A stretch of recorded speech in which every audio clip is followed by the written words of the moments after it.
Hi everyone, so today we're going to be talking about CTE. I saw it referenced during the Tumors and TBIs lecture video, and I found it really fascinating, so I decided to do my presentation on it to get a better understanding. So today's learning objective is to explain who is affected from CTE, what is the initial starting point of being diagnosed with it, what is p-tau and NFTs and how they affect the brain, what are the stages of CTE along with the symptoms, and some very, very basic neurocircuitry and how memory and non-impulsivity is affected from it. So, who is affected? Well, primarily speaking, it is American football players from all the tackles and hits to the head that they get. As you can see here on the right, they make up greater than 3/4 of people who have CTE. And I think it's very important to acknowledge the fact that that CTE does not just come overnight. It comes from a result of TBIs, or constant head traumas, over many, many years. So p-tau.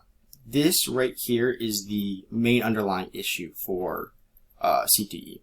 It is a modified form of a protein called tau, and tau normally is a structural support protein in neurons that help your neurons function in an effective manner. So over time, when you get TBIs, your chemical structure in your brain is altered, causing overexpression of p-tau. Now, when you have an overexpression of this, you can get insoluble fibrils, which, when accumulated, can cause some neuronal dysfunction. So now, moving on to NFTs, which relate back to p-tau, and for the record, NFTs are neurofibrillary tangles, not those pictures of monkeys that people would buy on the internet for hundreds of thousands of dollars, which is also bad. But anyways, neurofibrillary tangles, or NFTs, are an overaccumulated amount of p-tau that fill the intracellular portion of the neuron. This is what causes cell death in CTE patients and eventual death of the affected individual. So now CTE has 4 stages.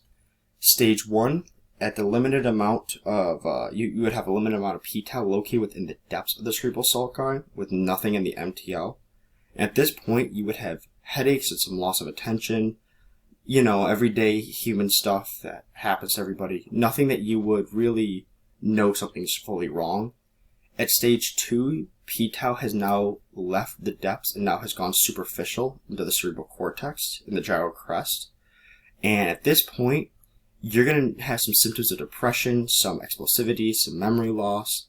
You're going to know something is off in the brain, but you're not going to know what yet. Stage 3 and 4 is the worst effects.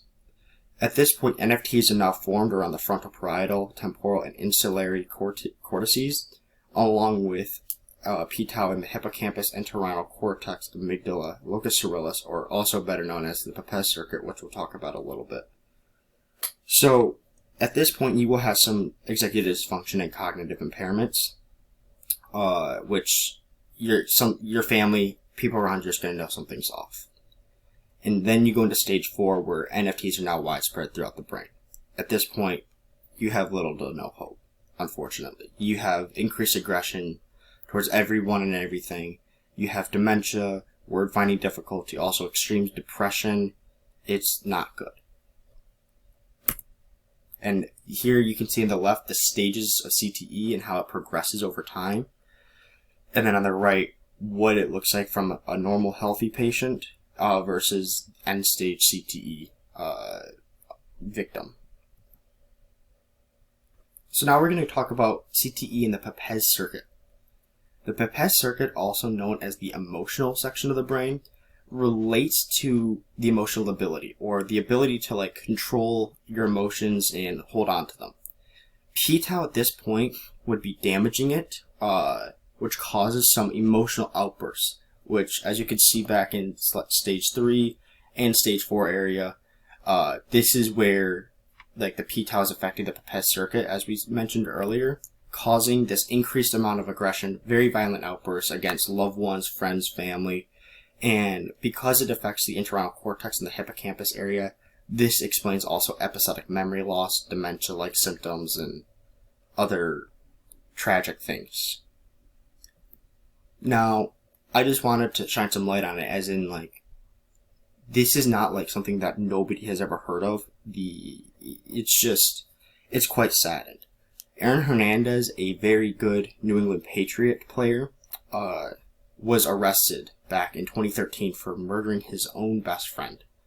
At this point, he then killed himself 4 years later, unfortunately, and it is believed to be the cause of CTE, as when a PhD researcher, McKee, looked at his brain, they have never seen anything like it. It was damaged to the brim. So, I really hope you guys enjoyed this presentation on CTE. I know it was not the funnest topic to talk about, but I found it really interesting. Thank you so much, and have a great day.